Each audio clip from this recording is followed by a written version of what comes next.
Hello, ladies and gentlemen, folks from all over. I can see we've got a lot of folks already jumping in here. Can you hear us? Can you see us? Drop a note in the chat there to let us know we are live. So hoping that the same way we can see your comments, that you all can see us too. Kevin, how are you? I'm great. How are you? How is everybody? I am doing very well.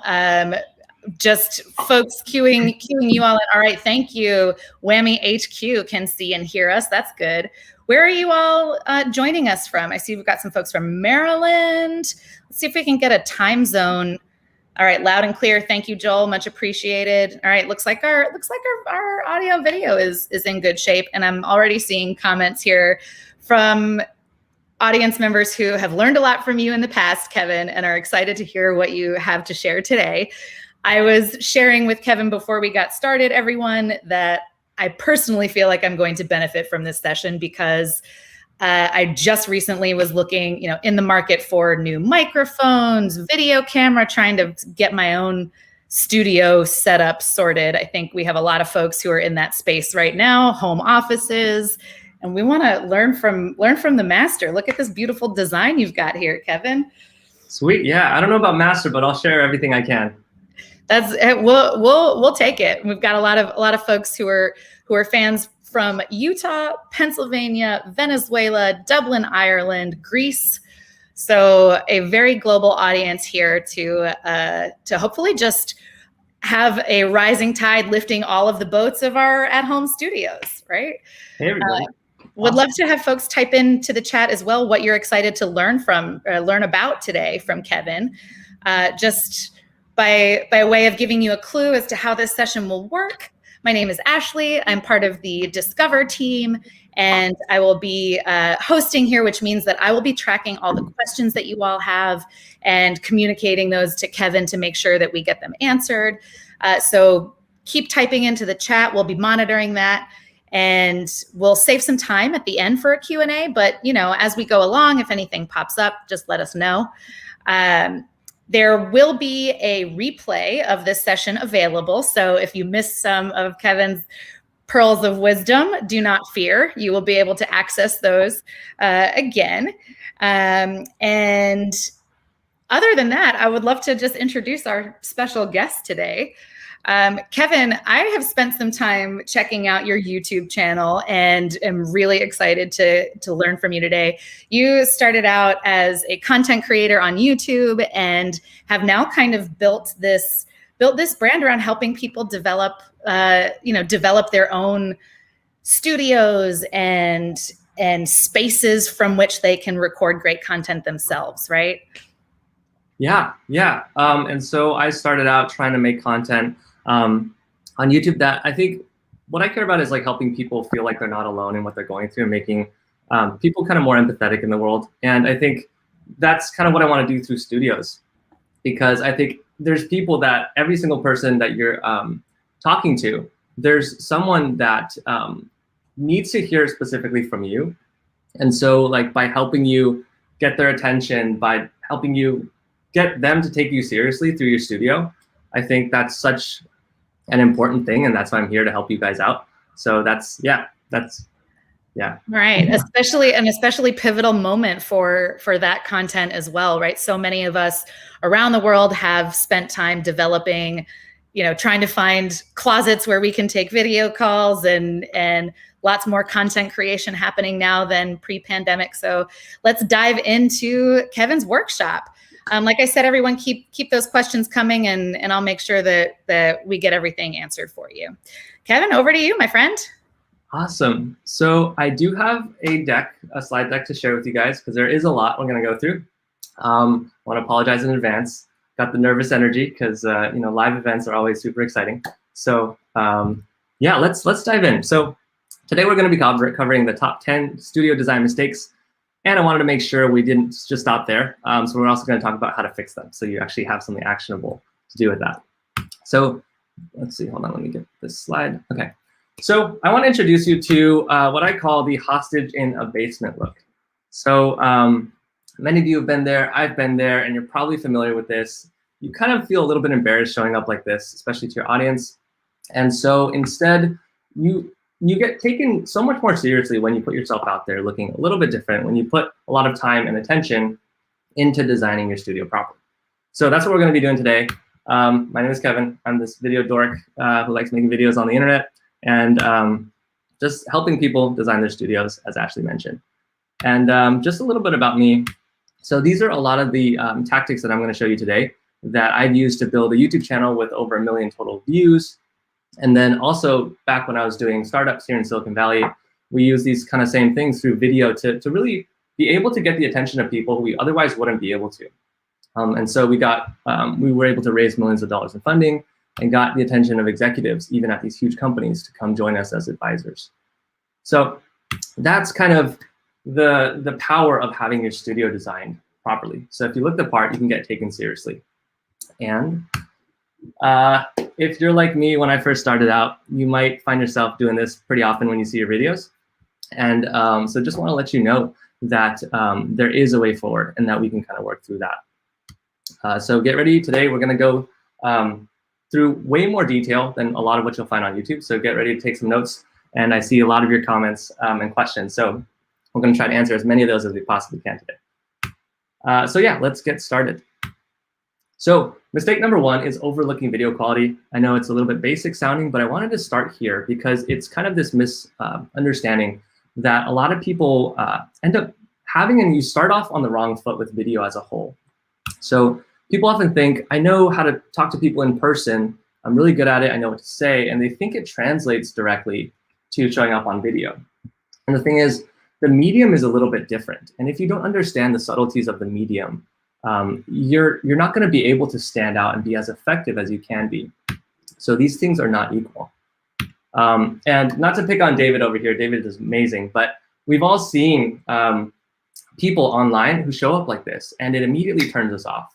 We immediately assume that they have nothing interesting to offer, that they're probably not exciting to listen to, and that their products are probably not worth buying.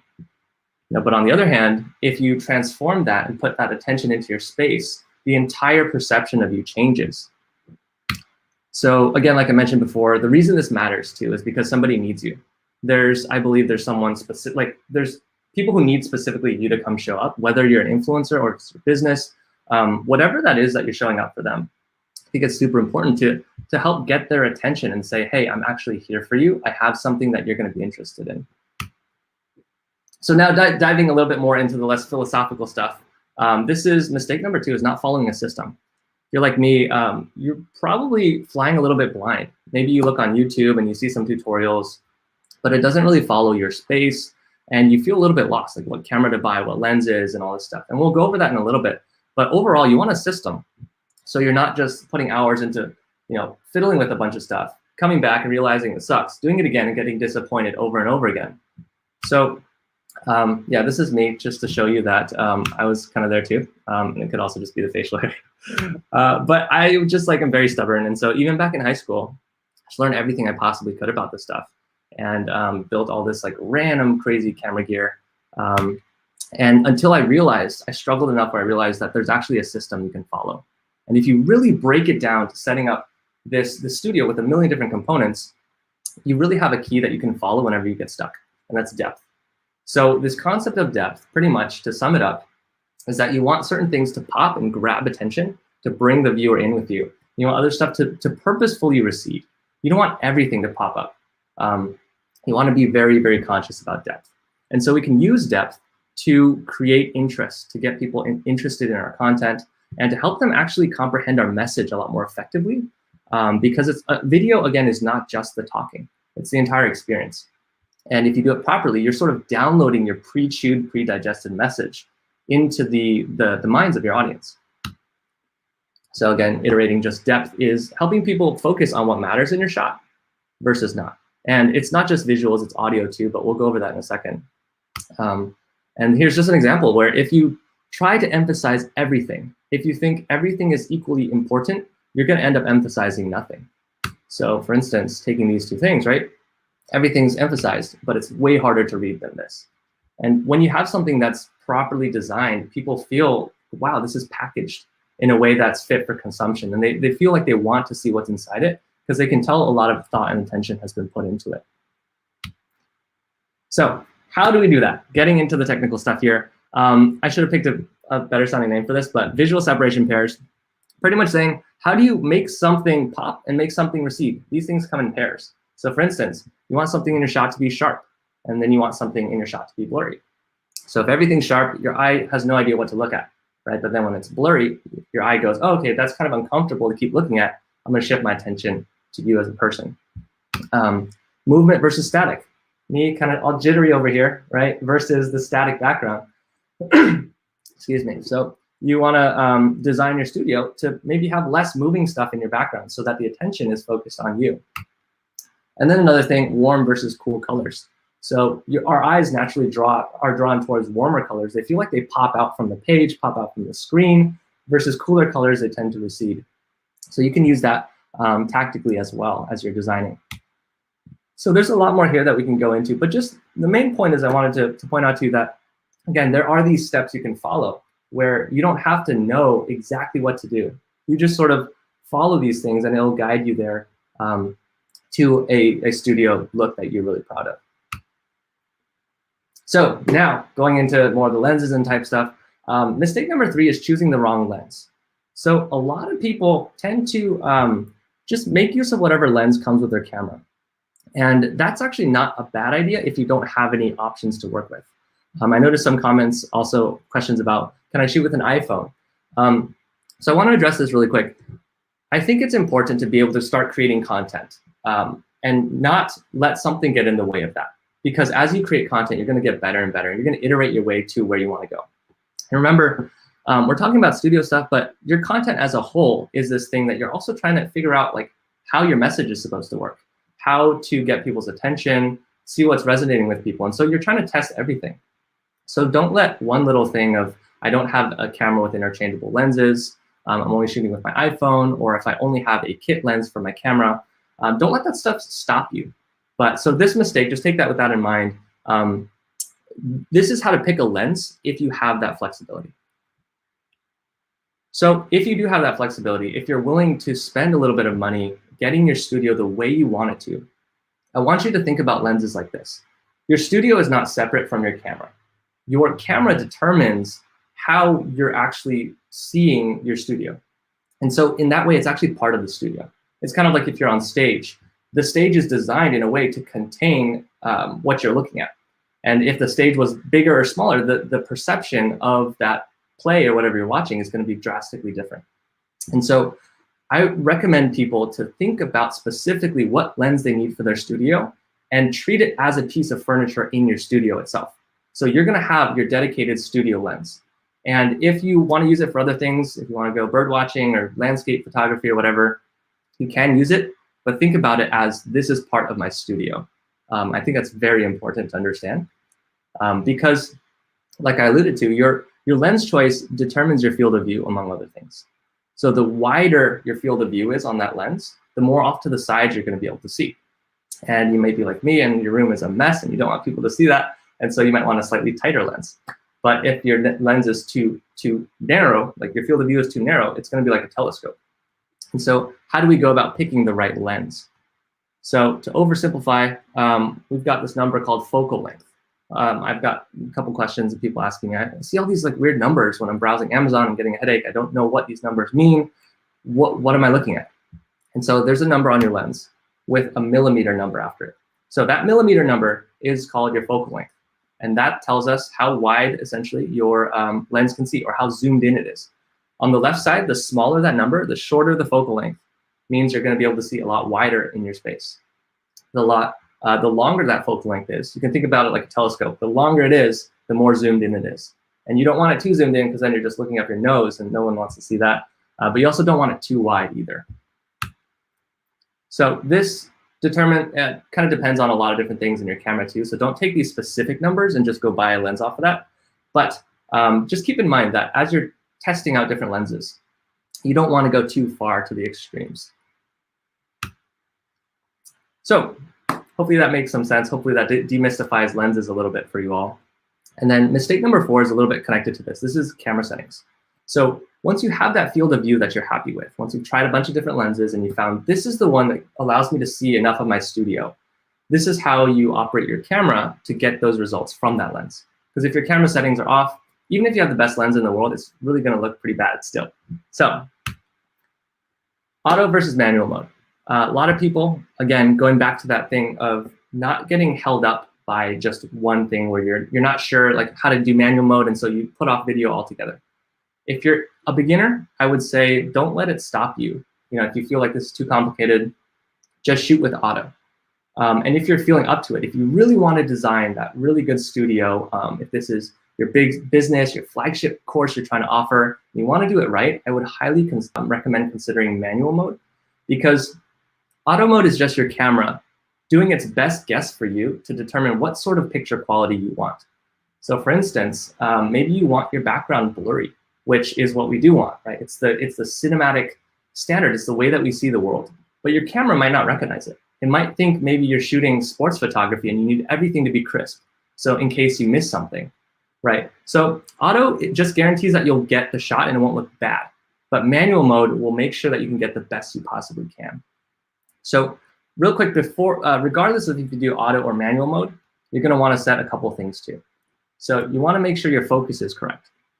Most cameras these days will also allow you to track your face. So they'll recognize your face in the shot, and no matter where you move, if you're looking at me on screen, you can see that my face doesn't go out of focus. And that's because my camera is tracking my face.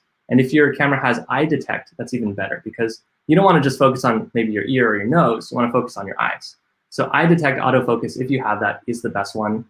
Make sure your lens is also clicked from MF, manual focus, click to that AF toggle to make sure your lens is compatible in AF mode.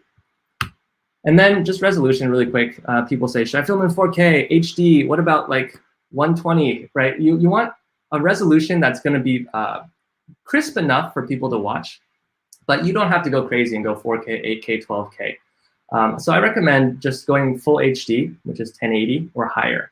Most people are actually watching content on their phones. So also keep in mind the medium in which you're interacting with your audience.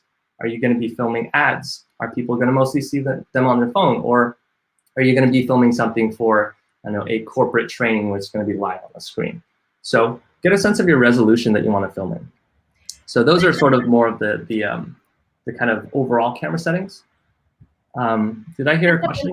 Yeah. I actually just wanted to jump in because we've had a couple folks who are asking if the advice you're giving right now applies to a few different circumstances in the same way. So for example, a Twitch stream, or if what your studio is designed for is for you to do dance instruction, for example. Are there any adjustments that you would make to the camera recommendations for situations like that? Yeah, that's a really good question. Okay, so I kind of see it like this.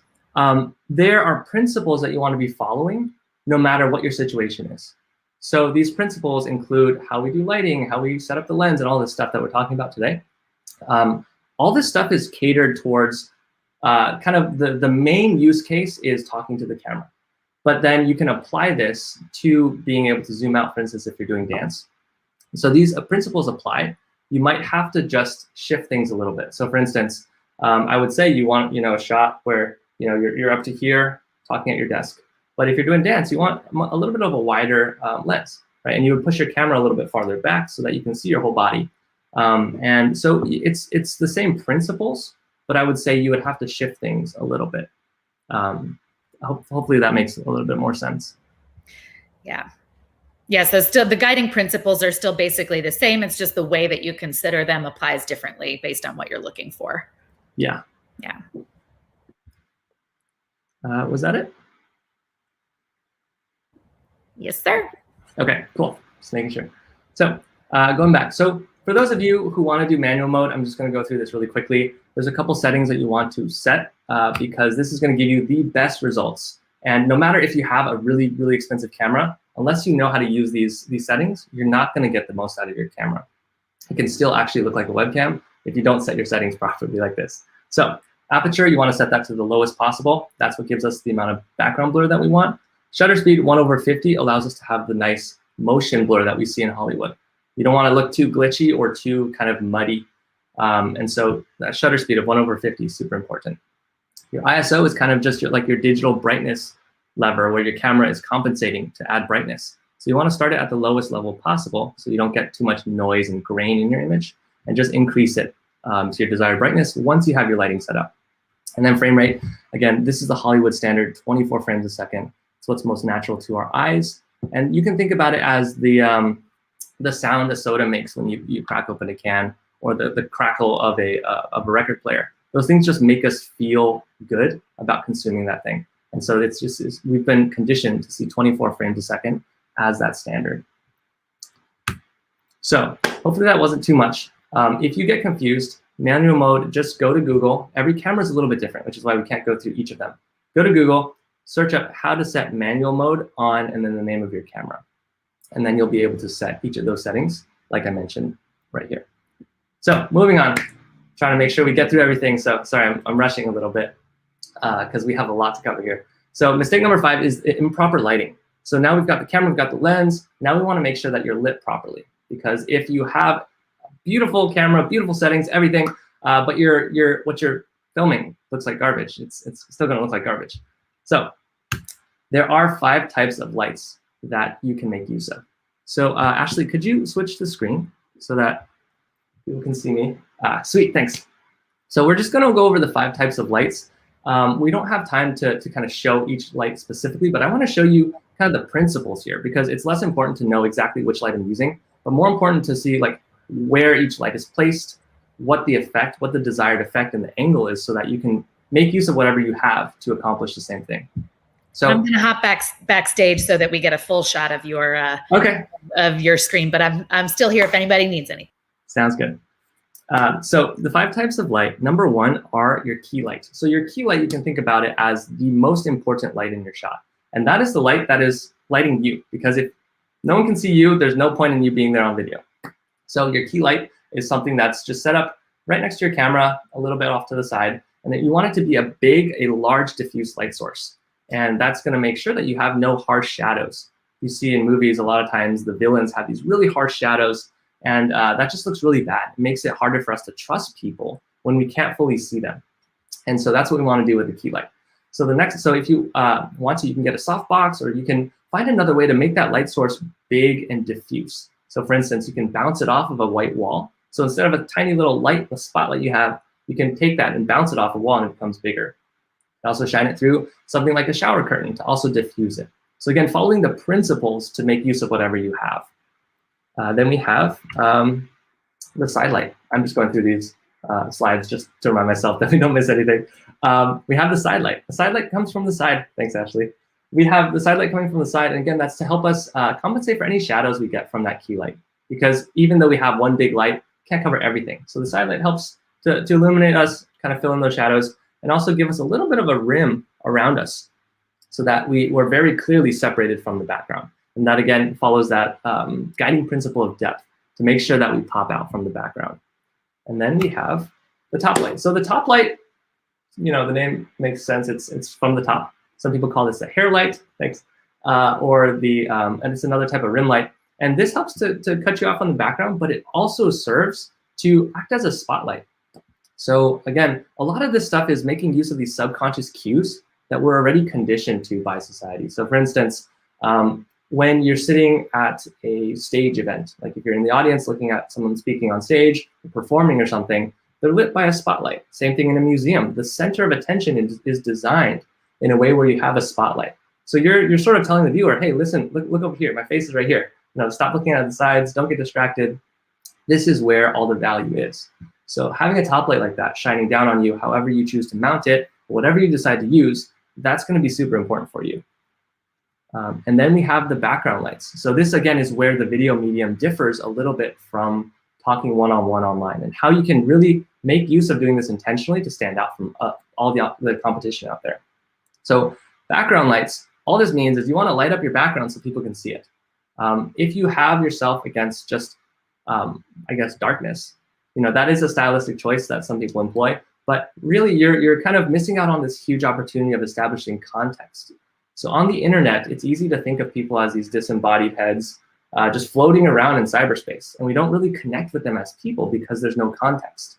If you think about every single relationship you've had with anyone in your life, there's a context around that that helps you to sort of bucket them and say, oh, this person was from class, this person was from work, or whatever. And having your studio here as context helps you to bring in that physical component when you're making a connection with new people. And finally, my favorite one, practical lights. These are lights that you actually have in your studio itself in the background. And so they don't just serve to add light to your shot, they also make your studio just look a lot more inviting and a lot more real than a flat background that just looks like you're standing in front of a wall or something. So that's the 5 lights.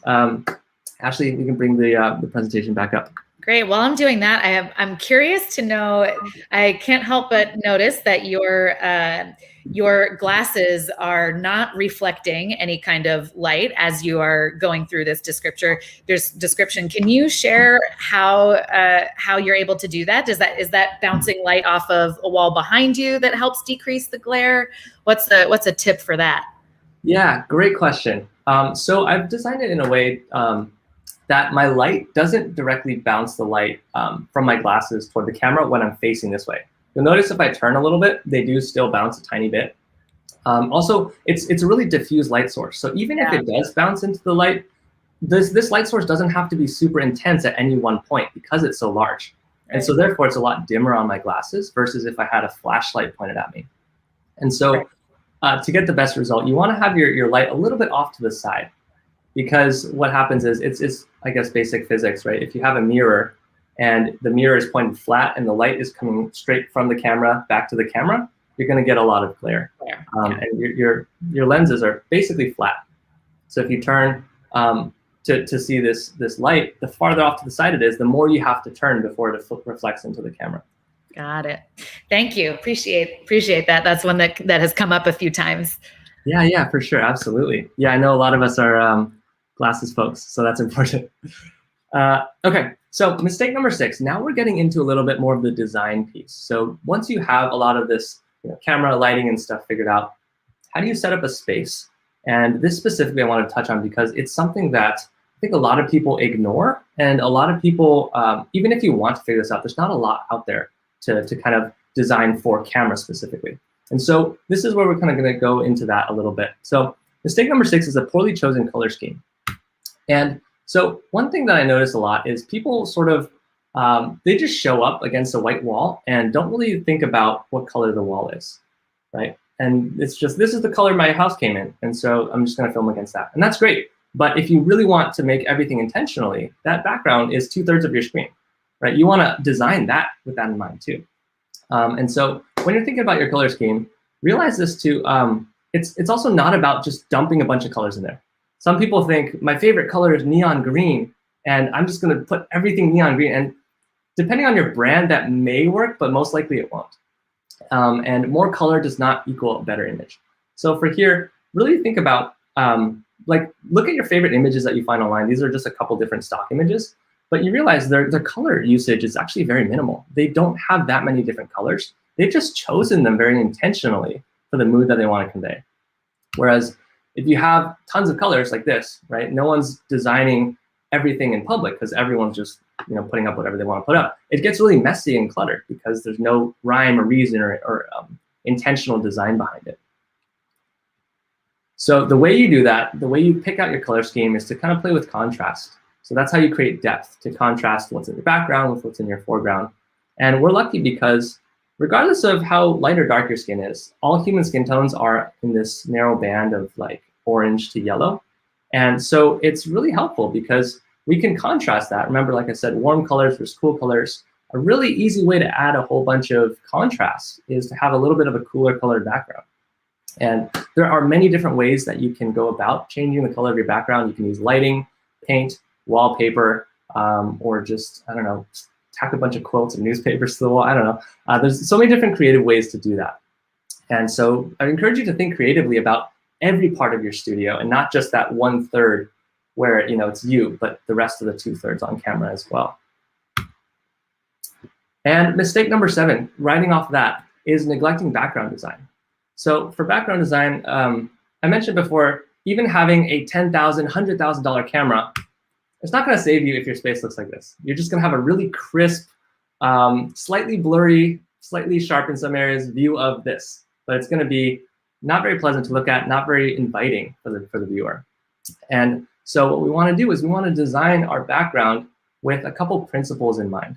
So a lot of you, if you're like me when I first started this, have no experience in interior design, and it's okay if you don't, because there are principles you can follow.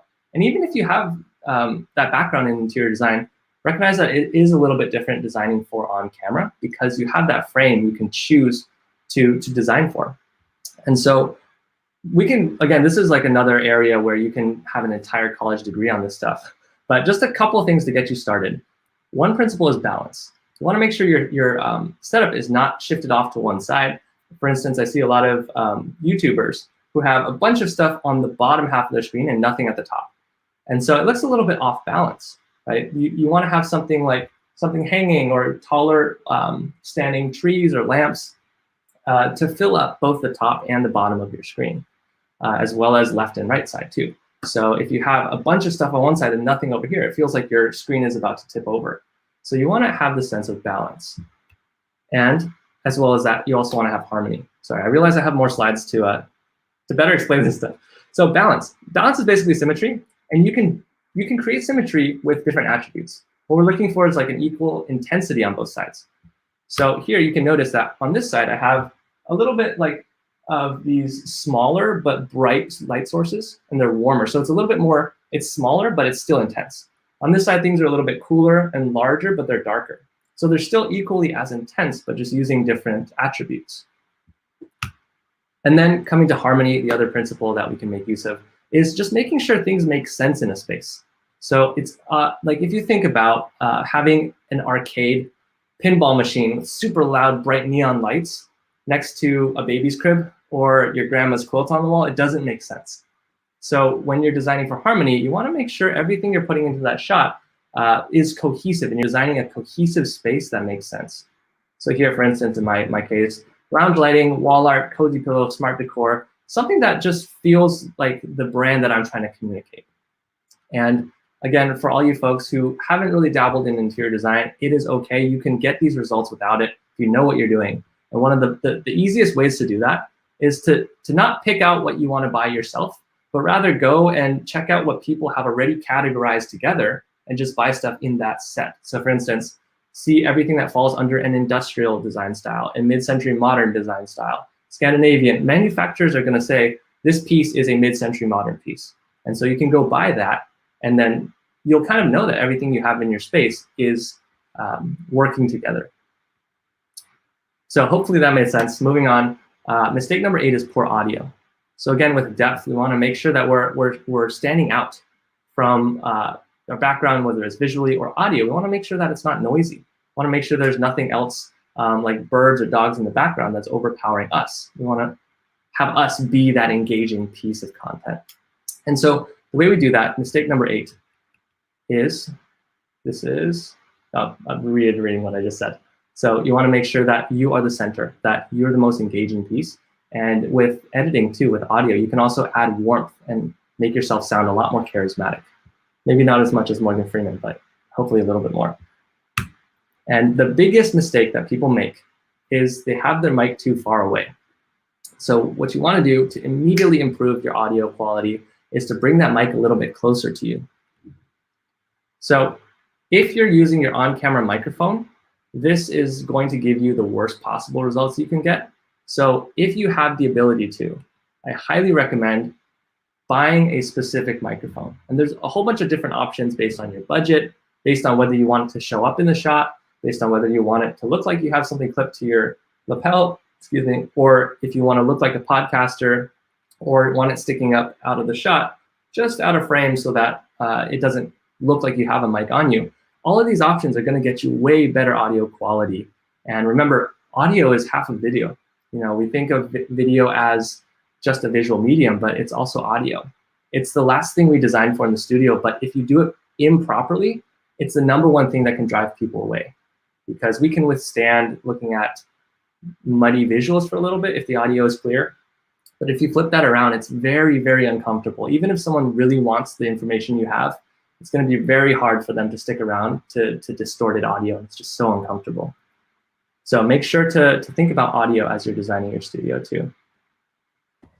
Kevin, Mistake number 9. Yeah. Just a quick question. Do you do your own audio syncing, or is it mainly just the function of the microphone that you've chosen? That's a great question. And you're talking about recording your audio separately and then in your editing program, merging them together, right? Well, I think so. So we had a couple of questions. One just asked about whether we could discuss syncing audio and if there are ways to make sure that you're getting that clear with your picture. My guess is that they're talking about what you said, right? So recording it separately. Otherwise, it would be a matter of like internet connection or if you're streaming, right?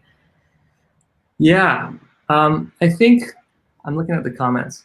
I think, yeah. So the audio lagging right now, I think, is actually the connection a little bit. Connection. But in terms of when you're filming videos, most of the stuff that we're doing is like, or I'd say like for half the people, right? It's recording this audio. And so if that's your question, you actually don't need to sync your audio. You don't have to have a separate recorder where you're recording and then sync it up with your audio, with your video when you go to edit. That's such a huge hassle and it makes creating such a huge drag.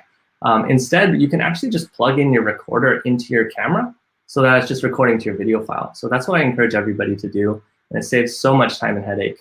And you don't have to think about, oh, shoot, am I recording? And did I click this button? Did I do that? It's all there in one video file for you. So if that's it, any other questions before we go back? That's all for now. Okay, cool. Let me know if there's any other questions. But yeah, so mistake number 9 is not seeking qualified feedback. And this is kind of a personal one actually for me. I think it's so easy to ask people around you what you should do next with your studio. Because when you're working on it, you get discouraged and you ask someone, hey, what do you think I should do next? If they've never done it before, it can actually be more counterproductive than good, because they're going to tell you something that's equally uninformed. You're going to put all that time into doing that, and moving around your studio stuff as you're setting it up, if you don't know what you're doing, can be a huge chore. You got to like lift a bunch of stuff and move on, replug in all these wires and all this stuff, maybe even move your furniture. And if you don't know what you're doing, if that person you asked doesn't know what they're doing, you're going to get very disappointed 5 hours later when you turn on that camera and you realize it's either not as good or worse than what you had expected. And the worst thing is you're kind of stuck in the same boat as you were before. So if you know anybody, I highly recommend this. If you know anybody who is, for instance, an interior designer, even if they haven't done it for camera, still better than nothing. Find someone, ask them for their feedback. Someone who's done camera stuff before, ask them for their opinion. And you want to be careful too. Doing camera stuff for photography or for shooting like sports videos is very different from talking to the camera here. So if that's your case, try to find someone that you know who's done this kind of stuff before too, because they're going to give you much better feedback and make sure that you don't get stuck and disappointed in your results. And every time that happens, you're less and less likely to actually follow through and to get that video out there. So just wanted to put that out there, that feedback is such an important part of this process. And finally, connected to that, getting discouraged and giving up. So wanted to let you know that this is a process of being creative. The studio you're going to put together is a studio that no one's ever done before, because it's your space, your dimensions, your height as a person, and all this stuff. So you want to make sure that you're aware of this from the very beginning, that it is going to take a little bit of figuring it out. So don't get discouraged. Don't give up. There's some folks who you can see, like just very ordinary folks. Not saying that Linda's super ordinary, but you get the idea that you can do this. You don't have to have any kind of techie experience. You don't have to have any kind of degree in this stuff. If you know what to do, if you follow what we've been talking about, you're going to be able to get here. So I just want to encourage you, to let you know that it's a process, that your ideal is here, you start over there, and it's a lot of trial and error, and with that feedback. And also, if you need my help, I can also help you do that. But you're going to be able to kind of shortcut a little bit of that. But it's still going to be this process where you are creating something new. And it's both a little bit of uncertainty, but a lot of just so good knowing that once you get there, that number one, it's possible, and number two, that you did it. And so, yeah, keep going. Even when it gets hard, I know you can do it. Push through that. And I'm here if you have any questions. If you ever have any concerns about how to do that, it's just know that all these people are just like you, and it's doable. So that's it. I'm glad we made it. Yes.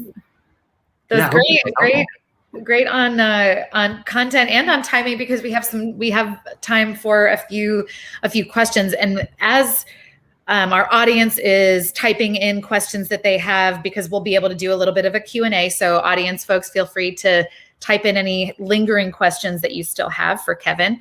I would love could you maybe choose one of these examples and go back to the before and after, because we did have a couple folks who are saying, okay, what if all I have is a white wall and I don't really have another space to design? So yeah, this is a perfect one. Can you maybe just walk us through what Melvin did to go from point A to point B here? Yeah, so Mel, awesome guy. He has a podcast and he helps therapists and other folks, helpers and healers, to reach their audience through the internet. And so I was working with him, and so he had this look where he said, I don't like how it's looking up my nose. I don't like how I show up on camera. It just doesn't look professional. I want to sell products too. How do I do that? And I can't do that looking like this, And so one thing you can do, I noticed there's a question about what do I do if I have a white space? You can make use of furniture too. You notice his background still is white, but overall you get the impression that it's not just this blank white wall. It's a little bit more orange. He's added lighting to it.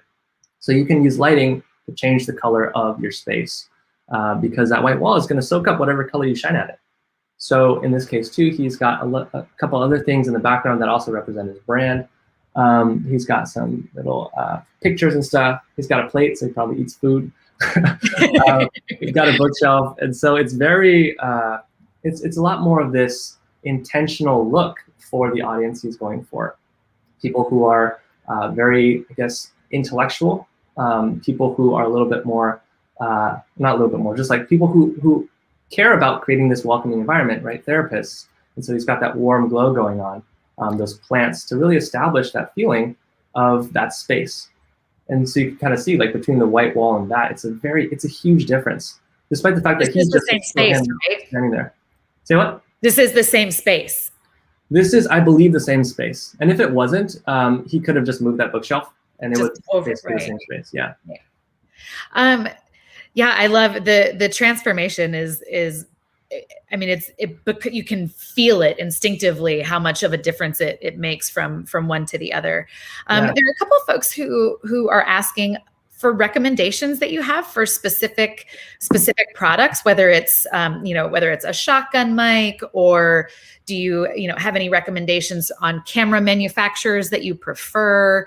Understanding that, and for anyone who might have missed it earlier on, Kevin discussed the ways that the criteria that you might use for choosing a camera. Obviously, a lot of that depends on your needs, but do you have any favorites or go-to brands that you love, or what are your sort of thoughts on that? Yeah. So to reiterate, I love what you just said. Yeah, I'm kind of hesitant to recommend specific gear to people without knowing your specific situation. It's kind of like I heard someone saying about stock investing. It's hard to tell someone what to do with their money if they don't have the exact same context as you. And so overall, I would say that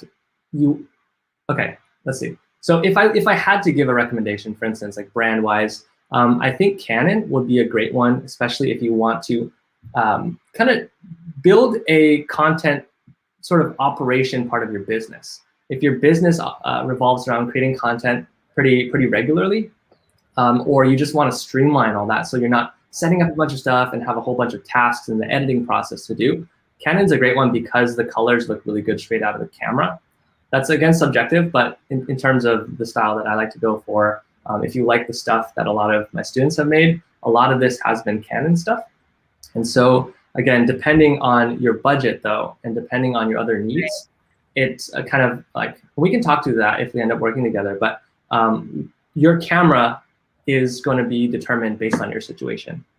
So I wish I could give kind of a more concrete one for everybody, but unfortunately I would have to know a little bit more about the situation. I think that's an important and consistent response, right? So much of the answer depends on who your audience is, what your objectives are, and what your needs are. Before we go any further, I would love, Kevin, if you mentioned, working together and some of these, and we've seen these great examples. Can you maybe talk a little bit about your course and how you work with folks? I think we have a lot of audience members who are excited to kind of dive in and explore how they can apply your recommendations to their own spaces. Yeah. So I actually have, let's see. So I've been working with a lot of people one-on-one and really guiding them through this process. And I do a lot less of that now. But in order to make it more accessible to people, I've created the Dream Studio course. And it used to be just a digital version where you buy it and kind of do it yourself. And I realized there's not like that feedback piece that I mentioned that's so important. Especially a lot of you I feel like would probably not want to spend all this time researching and trying it out for yourself if someone can just give you the answers. And so that feedback piece, like that subjective part of, this looks better than that, try this, try that, try that. I found that kind of providing this in a group situation helps a lot of people out. And so we're going to be launching relaunching, but the first cohort. So it's going to be 5 weeks where we're going to go through this process together. And pretty much the promise is that by the end of 5 weeks, you're going to have a studio that you like how it looks, that you're proud to film in, and that you know how to use. So you don't have to think about, oh man, I got to go through all this hassle to get my studio set up, and then I got to finally start creating content. At the end of the 5 weeks, you're going to be able to push record and start creating that content that you like. So in terms of the specifics, we're going to every Saturday go through just super quick kind of the exercises, curriculum, so I can tell you what to do, and you're going to be able to workshop in class what lens you should get, what items you should get for your background, all that stuff. And then every week between those classes during the course, you're going to send me your test shots, and I'm going to record personal feedback for you, telling you, okay, do this, change this, move your camera a little bit, and that kind of stuff. So really hand-holding you through that process. And yeah, hopefully getting your studio looking amazing. Awesome. So really excited for those of you who have mentioned, being ready to take this next step. I just dropped the link to the cohort, the course that Kevin mentioned into the chat. So definitely check that out. While we're continuing or just finishing up with our Q&A, can everybody just give a shout out to Kevin for this amazing information that he shared with us? I already have ideas for how I want to improve my space and focusing on depth, building lighting, using lighting as a character for your studio, thinking about colors, all of this great advice that is so relevant to everybody. Please, folks, share what you're excited to have learned from Kevin. What's anything that you plan to put into action right away in your own studios?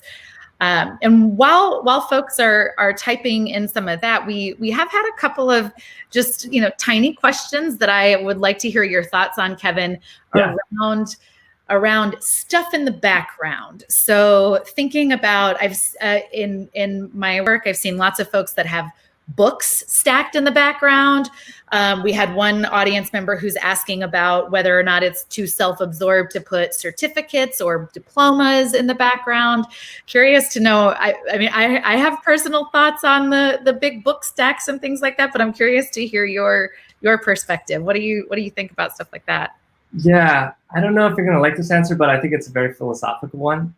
It really depends on what your goal is with your content. Your content is just a tool. Your studio is just a tool with everything, right? Your goal is how do you guide the person's thoughts, kind of like the information side of things, but also their feelings and the emotions behind it, so that they kind of feel drawn to whatever it is you have to say and feel open to taking that next step with you. So if your audience likes the bookshelves, right, maybe that's a good thing. If they're very somehow offended by having a bookshelf in the background, probably not a good thing. So I think really thinking about it from that perspective of, let me not just take answers from this random dude on the internet, right? But think about, what do I want from my studio? What do I want my space to do for me? Because that's the reason we're doing video in the first place. And if you can think through that and think about your customer or your audience member, how can I show up best for them? I found that if you focus on the people you're serving, they kind of give you all the answers, because that's really, I think, the end goal of that is not to make content for you, but to do it in a way that creates value for other people. So sorry, that's like a non-answer, but I think books are great. I mean, I think it's a great answer. Plus, you also have already talked about thinking, excuse me, being intentional about where your audience's focus is, and if you're trying to, honor your audience by making sure that you're helping them focus on the most important things, maybe that means that you don't want them spending half the time they're watching you trying to figure out what are those titles on your bookshelf, right? So figuring out how to play with the depth there and the creating the suggestion of a book, having a bookshelf, but it's not that the words are distracting people from what you're saying. Yeah, exactly. Yeah, I think that's great. And there are really lovely comments over here. People who are really enthusiastic about getting started paying attention to lighting, color scheme, balance, and harmony. And awesome. lots of love here and appreciation for your sharing your time and wisdom, Kevin. Yeah, I have one thing to add to that, actually. I want to say, well, first of all, thanks so much, everybody. I know everyone's busy. I hope this was valuable. And it's so good to see kind of your comments. I really do think that it is doable for everybody. And so if you guys are curious about kind of like working together, I wasn't going to do this, but if you want to, we can hop on a super quick call, because I do think, and this isn't just me like pitching or anything, like I do think this is going to help you get where you want to go. And it's just so much headache and hassle trying to figure it out. And if I can help you guys shortcut that so you can get to your audience and serve them and show up for these people faster, I want to be able to do that for you. So like, again, I wasn't going to do this, but email me if you want to, and we can have a 10-minute chat. I can answer whatever questions you have. And if you're interested, how we can help you out. So yeah, just want to throw that out there in case it's helpful for any of you. That's really, really lovely. Thank you for that terrific offer. It looks like folks have gotten most of their questions in. And like I mentioned before, everyone, there will be a replay available of this session. So if you missed one of those common mistakes and want to go back to it, you'll be able to review everything. Definitely check out the link to Kevin's course, which I'm going to drop into the chat one more time. And really looking forward to seeing everybody's interpretations in their own studios here. Send me your studios if you end up doing something. I would love to see it. Yeah, I also put Kevin's social handles there in the chat. So, look him up and follow him.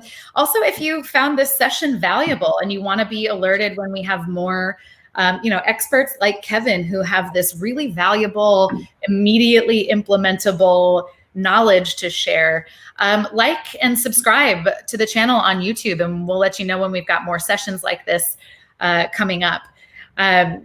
Thanks, I want to everyone. second that. You guys have amazing content. It's been an honor getting to hang out with you guys. So subscribe. The Mutual Appreciation Society is in full effect.